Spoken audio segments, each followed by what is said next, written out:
Hi guys, and welcome back to another episode of the Glow Up Guide. I'm going back to school in barely a week. I think next Thursday. So I wanted to talk about all things back to school related. I'm going into 8th grade, so most of these tips are targeted towards middle schoolers. But I think honestly anyone in school can benefit from my advice. So yeah, how do we make going back to school less painful? Let's face it, no one likes going back to school. It sucks. But how can we make it less painful? Honestly, I used to hate the month of August, and I still kind of do, but I have some tips to make it less painful. The day I got out of school, I couldn't really enjoy my summer to its fullest because I was too worried about school starting again, and that just kind of sucks because school starting again sucks. But when you can't enjoy your summer fully, that sucks even more. So, how do we make it less painful? My first tip is to try and get back into a routine. In the summer, I tend to go to bed really late. Honestly, I feel like everyone does. So try to get back into your school routine, go to bed at a reasonable time, and wake up at the time you would usually need to wake up for school. Do this about a week or two before school starts. I honestly do it a month before, but it depends on how long it takes you to adapt to new routines. It takes people a long time. But yeah. And it will be easier to wake up early and makes it less painful. My second tip for you guys is to see if you can visit your school a couple days before the first day of school just to get a lay of the land. In my school, there's a locker set up 1 or 2 days before school starts. It depends on your grade level. And this was really useful in 6th grade because I could never figure out the school map. It's so confusing. And yeah, it will also make sure that you aren't late to any of your classes once school starts. I know at least in my school they give us a week or two to get used to it, so they won't mark us late if we are late. But it helps because eventually you're gonna get tardies if you get late. So try to get the lay of the land, it'll make it a lot easier. Okay, so my third tip I have for you guys is the night before school, plan out every single detail. If you're anything like me, you spend forever trying to pick out a freaking outfit. So go and pick out your outfit the night before, go and print out your schedule, stick it in your bag, go and pack your bag, make your lunch, do whatever you need to do. This will make sure you go to bed with a clear head, and you'll be able to get a restful sleep. Try to focus on the good things about school instead of all the bad things and the things that suck about it. My cousin told me, because I was complaining to her the other day about having to go back to school.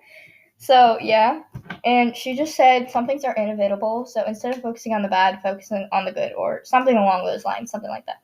I don't know, but at school, you get to see your friends again, do clubs, buy new stuff, etc., etc., etc. So focusing on the good makes it a lot more bearable and easier, less painful.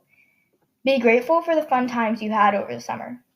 Maybe you went on vacation, went to a camp, or took fun classes to build your skills.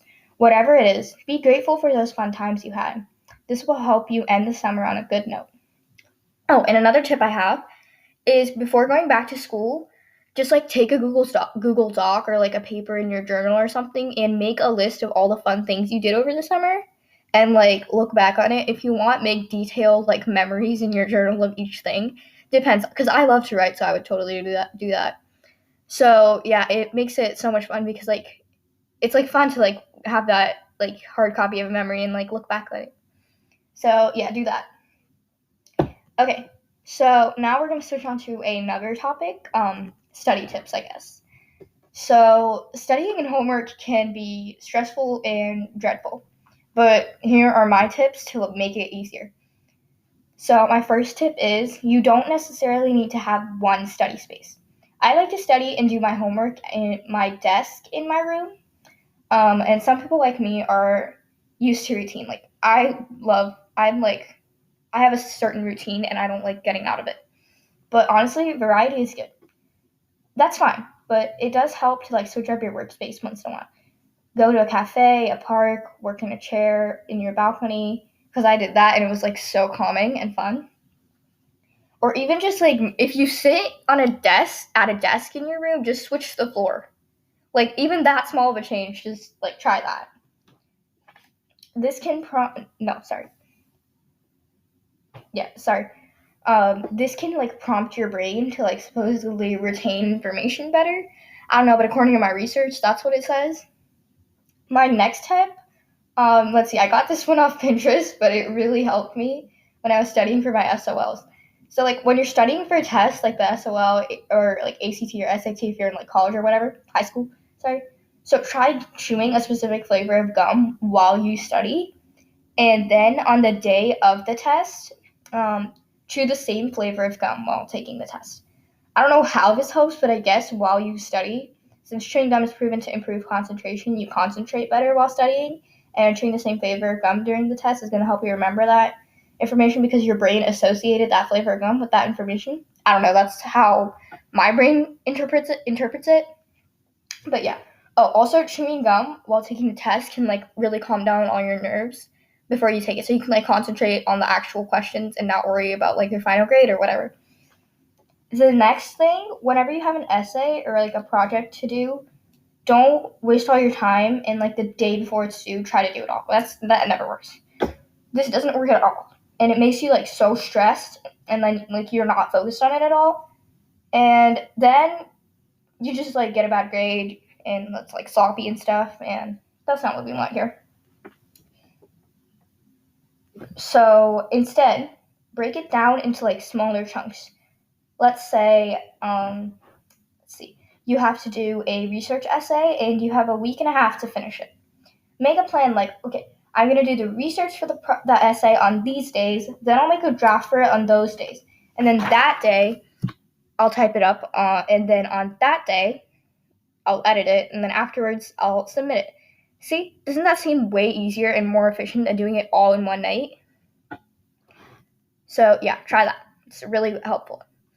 Have a routine. Make a routine for each morning, like a morning routine, after school routine and stuff. In the after school routine, you need to make like a different one each day, I think, because like I have different things going on every single day of the week in the evening. So this will help you schedule out your homework, all your extracurriculars, dinner, and other things you need to get done. So yeah, create a distraction and clutter-free workspace. In Marie Kondo's and Scott Sonnenschein's book, I hope I'm saying that right, but yeah, Joy at Work, they explain how to have like a tidy workspace once and for all. I can't really give much info on it since I've finished like one chapter of it, but yeah. So some parts of this book are targeted towards like professional lives and stuff, but I think you can learn a great deal from it. Anyway, some of the other things that you can do to maintain a distraction-free and clutter-free workspace are: keep your phone, like if you haven't, because I don't have a phone, but if you have a phone, keep it in a different room from your actual workspace. I don't have a phone yet, so yeah. But several like scientific studies and like books I read and stuff, they're talking about like phones and distraction, show that phones are the biggest distraction ever, and they seem like a huge distraction. So yeah, put it in a different room. And block social media for a bit, like if you absolutely have to. My school already has like all social media blocked on the school Chromebooks. But if yours doesn't, like try finding an online website blocker tool thingy. In my situation, all social media is blocked and a bunch of other sites are blocked except for YouTube. So while I'm doing my work, it can feel tempting to like click on the YouTube tab. So what I do instead is, since I usually have my like playlist, my YouTube playlist of like workouts open, so I remember to work out because it helps me. But whenever I do my work, I close even that tab out because out of sight, out of mind. I'm not gonna go in there and like type in random things and just watch random videos for an hour when I was supposed to be doing work or research for a project. So yeah. My third tip is try to keep only absolutely what you need on your desk, like the bare essentials. So I try to keep my desk really tidy. I clean it literally like every day or every other day. It has my like organizer thing with all my notebooks, pens, and other whatnot that I need. I have my water pitcher and my cup and my Chromebook and like a little bin for like random things, and that's it. Or I try to keep it at that. And sometimes a couple other things end up on the desk, but yeah. So that's that way I only have what I actually need, and I won't get distracted by other things on my desk. 4, do not keep a TV in your room. I know that most parents won't allow this, but like if you have a TV in your room, take it out and put it in a different room. This is legit like the worst thing you can do for your productivity. And in several books I've read, they explain get a TV out. If you have a TV in your room, get it out. It seems like a huge distraction because like if you have a remote right there, it's so tempting to just go over there and watch the TV instead of like doing your actual work. Use your class time wisely. If your teacher tells you to like finish up early or something, take out a book and read. Because my English teacher, she would make us read for like 20 minutes every day as our homework, and that was like it. But yeah. And sometimes we had to read specific books for a project or, yeah, stuff like that. So if you're in the same situation, make the most of those last 5 minutes of class and read a couple pages. Time is money, and honestly, no one likes wasting money, so don't waste your time. That was all of my tips on like studying and doing homework and stuff, and I honestly hope that'll help you out this back to school season. But now let's talk about like creating and maintaining a school morning routine / after school routine. Okay, so starting with the morning routine. So first things first, you need to find out what time you need to wake up. What time does school start? How much sleep do you need? How long does it take you to get ready? In my case, my bus comes at around 8:15. I need around 9 hours of sleep to function properly. It takes me like eons to get ready. I also like waking up early, so I wake up at 6 a.m. or try to. Next, figure out what you actually need to do in the morning, like brushing your teeth, showering, doing your hair, skincare, and breakfast. Then, if you have spare time in your routine, add in stuff like working out, tidying up your room, homework, reading, etc. And then just like order it, make like a list, an ordered list of it, and I guess that's your morning routine. I mean, that's what I do. Answer my Q&A whether I should do an episode about my morning routine, because I don't have like a social media or anything for this, and I'm too young to do that. So yeah. Now let's talk about our after school routine. This will most likely change every single day, at least it does for me. Once again, figure out all your after school activities first. Then schedule out the things that need to be done. Like doing homework if you need to do workouts, then eating dinner, extracurriculars, and stuff like that. And then you can add in like pockets of free time, resting, other random things. Then once again make like an ordered list, and that's our after school routine, and try to follow it. But now that we have a routine and all, how do we actually make it stick? Well, in the book The 5 a.m. Club by Robin Sharma, it's an amazing book, by the way. Just please go and read it. That's like the one book I'm going to mention all throughout this podcast. It's the best book you'll ever read, like seriously. He explains that this like habit installation protocol, which consists of these 4 steps to creating a lifetime habit arc.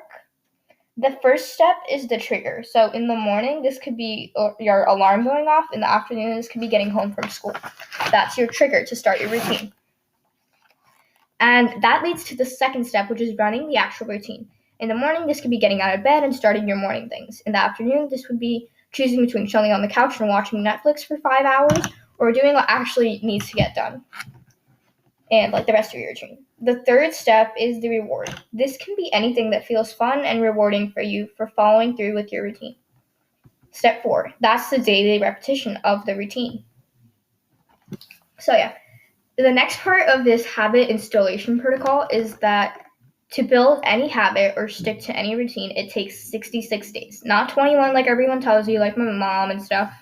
But yeah, these 66 days are divided into 3 stages, each consisting of 22 days long. The first stage is destruction, because when we try to build a new habit or an old one, we are destructing an old one. When we try to eat healthier, we are breaking the habit of eating junk food. Whenever we try to wake up earlier, we are breaking the habit of waking up later. When we try to build a new routine, we are trying to destruct the unhealthy and unproductive habits of our old routine. The second stage is installation. In this stage, you continue working on tearing down your old routine and installing the new one. The book states that all change is hard at first, messy in the middle, and glorious at the end. This is the hardest stage, but the book states that, what was it again? I don't remember. It says something along these lines. Whenever you feel like quitting the most is the time where you should persevere the most. I think that's what it was, but I don't know, something like that. So yeah. It will be worth it in the end. Just remember that and push yourself through. The final stage is integration. This is the part where the new routine you create becomes your new normal. All your hard work is paid off. By the end of this 66-day period, you will have reached the automaticity point. I think I'm saying that right. I don't know. But yeah, as the book calls it. Congratulations, and this is your new normal, your new routine. So that was all my tips and advice on like building and maintaining like a routine. I hope that's gonna help you guys this season, back to school season. And now we will move on to yet another topic: organization and time management. School is stressful and requires planning and organization for you to do well. So the first and most obvious thing you can do is get a planner. This is very useful and keeps you organized and up to date. I know my school, like on the supply list, they make you use a planner, but not all schools do that. So yeah, if you need to, get a planner because it's the best thing you will do. Or if you're a more creative person with like more time, I guess, try bullet journaling. So use your bullet journal or planner to like track your tests, school events, extracurriculars, and other stuff. You can use the planner or bullet journal for only school, or you can use it for school and your home life. I have a bullet journal because like I like creativeness and I don't like planners. I can never find one that actually suits my needs. So I just do it with the bullet journal instead. And I use it for both school and for my home life since I'm like a very forgetful person. I forget legit everything. So yeah. And this will help you to like not forget anything and helps take out the stress of school a little. Keep all your school supplies organized. Keep all of the class materials from each class separate from everything else. My schedule is divided into like A days and B days. So what I do is I use one binder for all my A day classes and one binder for all my B day classes. That's what I'm planning to do for 8th grade, but last year I had cut only one binder for English, and then I used another binder for all my classes. Everything got really messy in the other binder. So yeah, I would not recommend that. Honestly, you can use folders and notebooks if you prefer, but I honestly think like binders are better because it's like, if you think about it, it saves you like space and money, I guess, and they're more useful. So yeah, especially the ones with like the folder pockets. So get one of those if you need a binder. Okay, so my next tip is try to keep your like notes organized. Instead of using like loose leaf paper that gets lost easily. Sorry, I can't speak today. Gosh, unless you like have to keep all of them in the binder, that doesn't apply to that. This doesn't apply to that. Try using like a multi-subject notebook and keep all your notes in there. Like use get a multi-subject notebook and use one section for each class and keep all your notes in there. So yeah, and this will make it a lot easier when you need to use your notes to study for a test or if you need your notes to complete a certain assignment. This will also help beat procrastination because you don't need to spend an hour searching for your notes and you can just like get down to studying. Okay, so my next tip now is keep an organized backpack. So try to keep as little as you can in it, only what you need. This will help your shoulders and make your bag last longer as well because it's not being weighed down and broken, whatever. So yeah, keep only the essentials in your bag. I'm so sorry, I can't speak today. Such as your school device, if you have a school-issued device like me, any binders, folders, or notebooks you may need, writing utensils, your lunch and water bottle, and a book to read, or other stuff that you need. Utilize all the compartments and pockets in your backpack and clean it every week. Voila! Try to separate your spaces. So, like, use your desk specifically for work and your bed and other places in your room for relaxation. Sorry. This little brain trick can help associate with your desk with work and your bed with sleep. This also improves your focus while you work and makes it easier to fall asleep. If you want to make the distinction even clearer, you can have your room strictly for relaxing and stuff like that and do your work in a cafe, at your kitchen table, on your balcony, or wherever else you want. So those were all my tips I had for you guys on staying organized for school. I hope that helped you. Now we're gonna move on to a different topic, which is we're gonna like move on to like friendships and how to deal with that and like how to make friends and stuff and how to get people to like you. So how do you get people to like you? Obviously, we want people to like us. So how do we do this? Try to be confident. People are naturally drawn towards like people who seem confident. I have a whole episode on confidence, so go check that out. It's like 12 minutes long, so not really that long. But I'll just give you a quick recap of that in case you need it. So know that your insecurities don't define you. You might think you aren't deserving of confidence because of your insecurities, but that's not true. So don't let your insecurities take over you. Number 2, body insecurity is dumb. I'm not saying that you are dumb, but I feel like I'm not saying you are dumb though, so I feel like everyone at some point in their life has faced some sort of body insecurity. You could have a way harder life than this, and you've been worrying about the way your freaking arm looks. So, knowing this and be grateful for what you have. Use affirmations. That's my third tip. Remember that your subconscious mind will believe whatever you feed it, so feed it good words and affirmations. 4. Your body language makes a huge difference. Whenever you have good posture, make eye contact, and talk clear and concise, people will think you are confident and naturally gravitate towards you. Act interested, not interesting. This is a little trick that I learned from a podcast I listened to that will make people like you. I'm in middle school, so you always get like a new schedule every year, and you always have to like talk to other people and like make new friends and stuff. So basically, whenever you go and try to have a conversation with someone, don't mention too much about yourself. Instead, act like the other person is the most important person in the world and ask them all about themselves. And like try to find things in common. Like if you say, "Oh, I'm a soccer player. Do you play soccer?" and they say, "Yeah." And they can just talk about soccer for like 10 minutes and boom, you guys just had a 10-minute conversation. Or if they say, "No, I don't play soccer," then ask them about what sports they play or any extracurriculars that they do or stuff like that. And another way to have a great conversation. So this will make them like you and think that you are interesting, even though you didn't talk that much about yourself. Spend more time around people. Psychologists at the University of Pittsburgh had 4 women pose as students in a university psychology class. Each woman showed up in class a different number of times. When experimenters showed male students the pictures of the 4 women, they showed a greater liking towards the women that they thought that they had seen more often in class, even though they hadn't interacted with any of them. So hang out with people more, invite them to things, and they will grow closer and more familiar to you, making them like you. Smile. In a University of Wyoming study, about 100 undergraduate women looked at photos of another woman in one of 4 poses. Smiling in an open body position, not smiling in an open body position, smiling in a closed body position, or not smiling in a closed body position. Results showed that the woman in the photo was liked most when she was smiling, regardless of her body position. Other studies show that smiling when you first meet someone will ensure that they remember you later. Okay, next tip. Be a good listener. This is something associated with the be interested, not interesting trick from earlier. And this is kind of obvious, but if you show that you're a good listener, people will like you more and remember you better.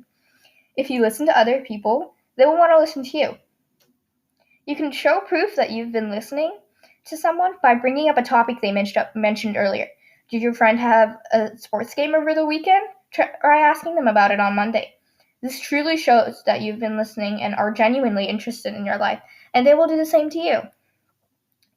Those are all my tips on making friends and how to get people to like you and stuff like that. I hope those tips will help you.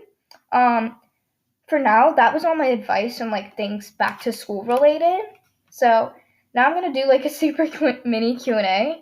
I legit have 2 questions and they're both for my friends because I don't have anything that I can use to contact my listeners, even though I have like 15 plays right now, but still. So yeah, the first question is from my friend Violet. She has a problem with waking up early for school, or did, because she's been texting me whenever she woke up and she's been doing a good job. So Violet, if you're listening, good job to you. So here are my tips for you guys who also struggle with waking up early. Keep your bed only for sleeping. I did talk about this earlier, but it really works.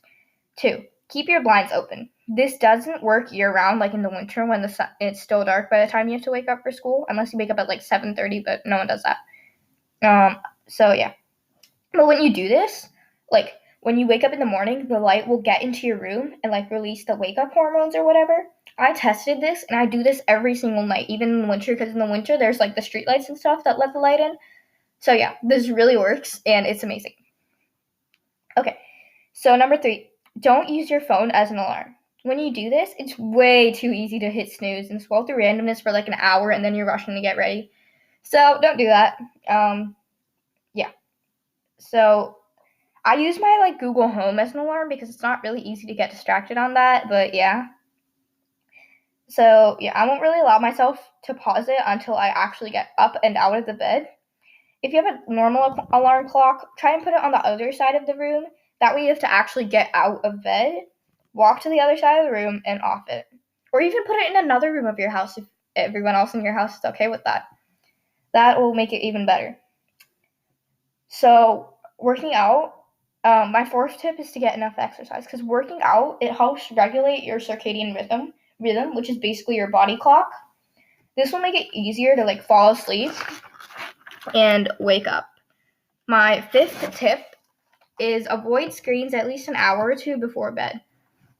Screens emit blue light, which suppresses the production of melatonin, which is the hormone we need to fall asleep. This also throws your circadian rhythm off whack, so don't do that. These were all my tips on how to wake up early, and all of these are tested and approved by me, so try them. They really work. The second and last question is from my other friend who's, I don't know whether she wants her name to be mentioned or no, so I chose not to mention it, but she asked me how to deal with the stress of school. So, okay, the first thing you should do is get a planner and stay organized. I already talked about this earlier, but yeah, when you know what's happening when, it's a calming and reassuring feeling, kind of, so do that. Breathe. Just straight up breathe. Whenever you have a test or a presentation or whatever, just go ahead and breathe. I like the 4-7-8 method. Basically, what you do is you inhale for the count of 4, hold the breath for the count of 7, and slowly exhale for the count of 8. It takes 20 seconds or something, but it really works to help calm you down and calm your nerves. Get enough sleep. When you are sleep deprived, you are less productive and you can't focus. You can't remember much from class or the notes you studied. So don't neglect sleep. Aim for 7 to 9 hours per night, depending on how much you need, and take quick power naps if you ever need to. Exercise. Exercise is scientifically proven to help reduce stress. This is because exercising releases endorphins, the feel-good hormone, and reduces the cortisol, which is the stress hormone. Just find a form of exercise that you like and do at least 30 to 60 minutes daily, depending on your age, because I don't know if there are people who are not teens listening to this, but yeah, whatever. Anyone can listen to this podcast, but it depends on your age and your gender and stuff, how much exercise you need. So yeah, get enough exercise daily or weekly. So those are all my tips for stress management, and I hope these will help you. That is the end of our podcast episode today. So to end our episode today, I have a quote from Malcolm X. Hope I'm saying that right. Anyways, the quote is, "Education is our passport to the future, for tomorrow belongs to the people who prepare for it today." Bye guys, rate this podcast and share it, drink some water, and I love you all.